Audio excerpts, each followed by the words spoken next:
Hello friends, welcome to my channel. આજે આપણે કાઠિયાવાડી રીતે ભરેલા કંકોડાનું શાક બનાવીશું. આ શાક બહુ જ ટેસ્ટી અને ચટાકેદાર લાગશે. મેં 250 ગ્રામ જેટલા કંકોડા લીધા છે. કંકોડામાં પાણી ઉમેરીને ઘસીને સારી રીતે ધોઈ લેવાના છે. હવે એક કંકોડાને ઉપર અને નીચેથી થોડા ભાગને કટ કરી વચ્ચેથી આ રીતે એક કટ આપી લઈને નાઇફની મદદથી કંકોડામાંથી આ રીતે બધા બીજ કાઢી લેવાના છે. કંકોડામાંથી બીજ આસાનીથી નીકળી જશે. બધા શાકની કમ્પેરમાં કંકોડામાં સૌથી વધારે વિટામિન રહેલા છે. કંકોડામાં પ્રોટીન, B12, ફાઇબર, કેલ્શિયમ આવા અનેક પ્રકારના વિટામિન રહેલા છે. મેં આ રીતે બધા કંકોડામાંથી બીજ નીકાળીને તૈયાર કરી લીધા છે. હવે કંકોડામાં ભરવા માટેનો આપણે મસાલો તૈયાર કરી લઈશું. એના માટે મિક્સર જારમાં 1 મુઠ્ઠી જેટલા સિંગદાણા લઈશું, 3 ચમચી શેકેલા ચણાનો લોટ, 1 ચમચી તલ, 2 ચમચી મરચું, 2 ચમચી ધાણા જીરું, અડધી ચમચી હળદર, 1 ઇંચ આદુનો ટુકડો, 5 થી 6 લસણની કળી, લીલા મરચાં, 2 ચમચી જેટલો ગોળ, થોડું મીઠું અને અડધી ચમચી ગરમ મસાલો ઉમેરી મિક્સરમાં પીસીને આ રીતનો કરકરો મસાલો તૈયાર કરી લેવાનો છે. મસાલાને બીજા વાસણમાં ટ્રાન્સફર કરી મસાલામાં અડધો લીંબુનો રસ અને થોડી કોથમીર ઉમેરી મિક્સ કરી લઈશું. મને જરૂર નથી લાગતું એટલે મેં તેલ નથી ઉમેર્યું. તમને જરૂર લાગે તો તમારે 1 ચમચી જેટલું તેલ ઉમેરી શકો છો.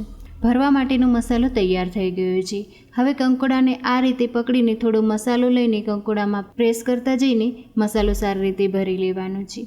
આ રીતે મસાલાને પ્રેસ કરતા જઈને મેં બધા કંકોડા ભરીને તૈયાર કરી લીધા છે. વધેલા મસાલાને બાઉલમાં લઈ આમાં પાણી ઉમેરી મિક્સ કરીને આ રીતનું ગ્રેવી ટાઈપનું મિશ્રણ તૈયાર કરી લઈશું.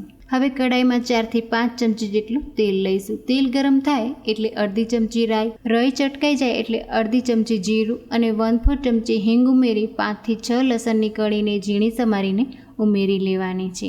લો ફ્લેમ પર 1 મિનિટ જેવું લસણની કળીને સાંતળી લીધા પછી ભરેલા કંકોડાને આપણે ઉમેરી 2 થી 3 મિનિટ જેવું સાંતળી લઈશું.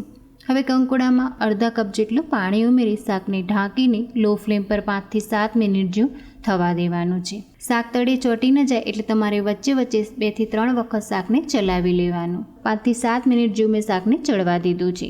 કંકોડા સોફ્ટ થઈ જાય એટલે આપણે મસાલામાં પાણી ઉમેરીને જે મિશ્રણ તૈયાર કર્યું હતું તે આપણે અત્યારે ઉમેરી લેવાનું છે અને હલકા હાથે મિક્સ કરીને શાકને ઢાંકીને 2 મિનિટ જેવું થવા દઈશું. 2 મિનિટ જેવું મેં શાકને થવા દીધું છે. શાકમાંથી સરસ તેલ છૂટું પડી ગયું અને શાક આટલું થીક થઈ ગયું છે અને કંકોડા પણ સરસ સોફ્ટ થઈ ગયા છે. હવે સ્વાદ પ્રમાણે મીઠું ઉમેરી શાકને આપણે 1 મિનિટ જેવું થવા દીધા પછી ઉપરથી થોડી કોથમીર ઉમેરી લઈશું. ભરેલા કંકોડાનું શાક તૈયાર થઈ ગયું છે. શાકને હું સર્વ કરી લઈશ. આ ભરેલા કંકોડાનું શાક ભાખરી કે રોટલા સાથે બહુ જ ટેસ્ટી લાગે છે.